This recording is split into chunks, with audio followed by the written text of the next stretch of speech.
choisir votre couteau. Moi j'en ai pris quelques-uns avec moi. Et on va un peu faire le tour de tout ça. Alors déjà premièrement,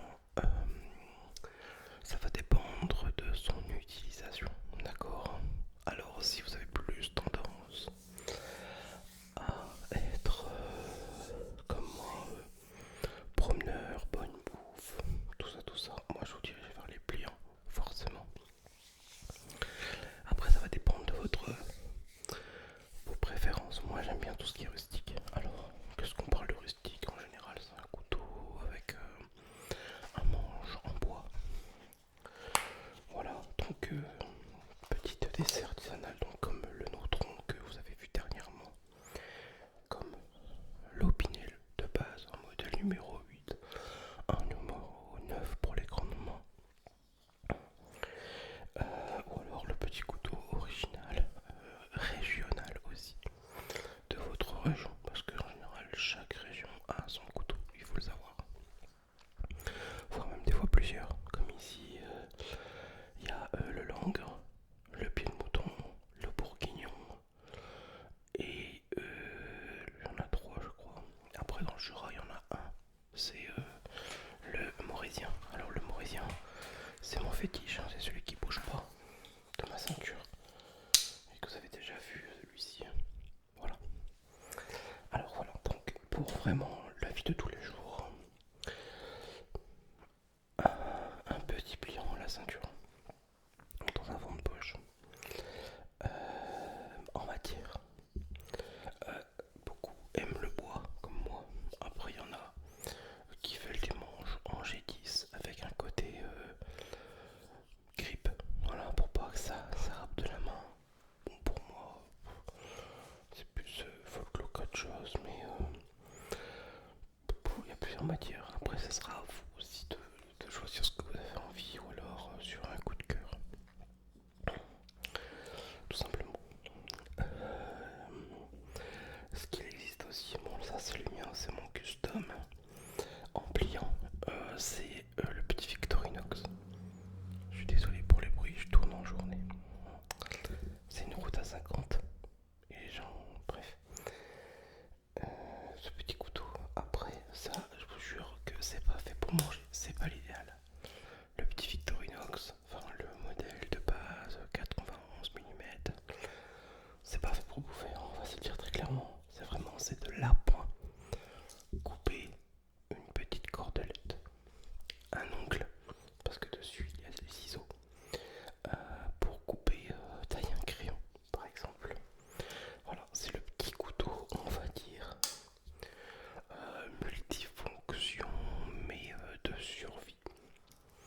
Voilà, tout simplement. Donc moi, ça je le laisserai plutôt dans la voiture, d'accord? Hop.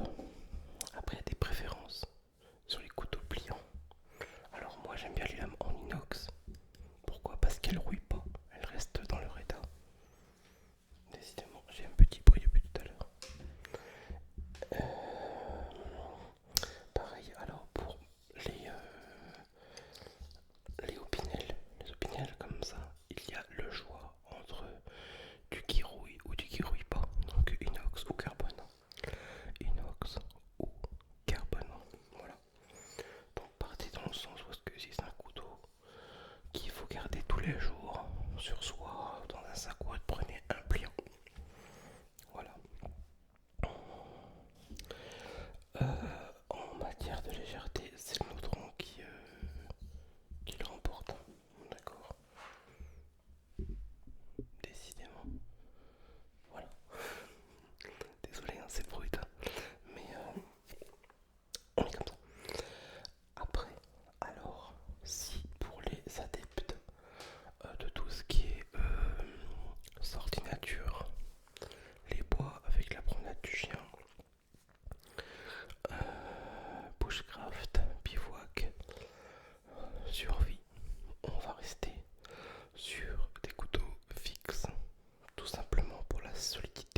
que j'ai déjà présenté. Donc il y a différentes tailles. Hop là. Celui-ci de chez Razorback, quelque chose qui fait comme 5 mm d'épaisseur. Moi il m'a servi il n'y a pas longtemps pour travailler dehors. Ça fait le job, ça fait le job. Je regrette juste ici d'avoir un côté Adam. Moi j'aime préférer les Bliss. Mais c'est pas grave, franchement il m'a bien servi, il va encore bien me servir. Même pour le boulot, hein, après tout. Alors là moi je vais bosser, j'en aurai besoin. Et je pourrais l'avoir sur moi. Et du fait de sa polyvalence, c'est-à-dire que les grands couteaux fixes, ce sera pour abattre des branches. Et les petits comme celui-ci, désolé ça me gratte, voilà.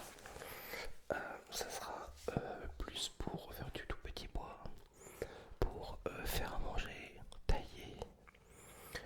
Parfois aussi, ça fait partie du domaine quand vous êtes dans les bois de sculpter. Voilà, sculpter une petite cuillère par exemple, une petite fourchette. C'est pas qu'une machette que vous allez le faire, d'accord? Donc voilà, le trooper, bien badass. Pareil, les manches sont souvent Micarta, G10, EDC. Ouais, ça peut, c'est pas mal. Au niveau des qualités, ou alors vous avez le modèle, le petit baroudeur. Enfin, le petit, hein, pour moi c'est un bon gros couteau à steak artisanal de la coutellerie du Gachène. Voilà, je vous ai déjà présenté, hein, c'est tous des couteaux que vous avez déjà vus. Hop, et celui-ci, c'est du Kirouille. Ça me dérange un peu maintenant, je préfère du laminox. C'est pas grave. Celui-ci, c'est vraiment typiquement pour manger parce qu'il n'est pas épais, il n'est pas large. C'est vraiment un couteau plus adapté pour faire à manger dans les bois. Celui-ci. Voilà, tout ça. Donc voilà, après l'étui, hein, bien évidemment. Mais franchement, si il y aurait un choix à faire, ça je prendrais que des couteaux laminox. Comme là, hein, franchement. On reste toujours sur un couteau propre qui patine pas. Il n'y a pas forcément une odeur après quand tu coupes à manger. Ça commence, ça me dérange en fait, personnellement. Oui, ça me dérange. Donc j'apprécie plus.